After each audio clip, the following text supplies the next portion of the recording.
ওমা, বাজার নিয়ে এসছো? কি বাজার নিয়ে এসছো দেখি? কি বাজার এনেছি আজকে? আজকে বাজার এনেছি আর কি আনবো বল? তো সকাল সকাল এই দেখ 5 কেজি আলু পেঁয়াজ আনতে আমি আজকে হিমশিম খেয়ে গেছি। আর বাজারে এত সবজির দাম, সবজি পাওয়া যাচ্ছে না। আর এনেছি যে গাঠি কচু, আর যেটা এনেছি আজকে দেখ পেট মোটা মাছ এনেছি, পেট মোটা মাছ।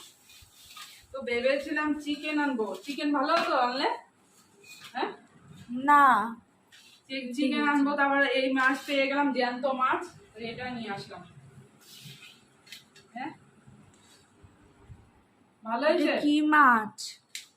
এটা হচ্ছে আমেরিকান রুই, চিনিস না? আমেরিকান না, রুই খাসনি?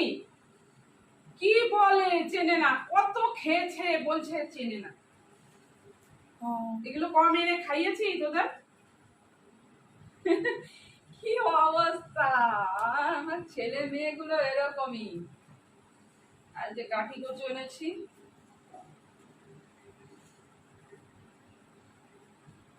চল আমি তাড়াতাড়ি মাছটা কেটে আনবো, তারপরে রান্না বসাবো। আবার তো তাড়াতাড়ি ভাত দিতে হবে। করো করো, তাড়াতাড়ি করো। তো উঠিস না তো গমের থেকে, এগুলো একটু গোছাতে হবে। মাছটা কেটে নিয়ে আসি।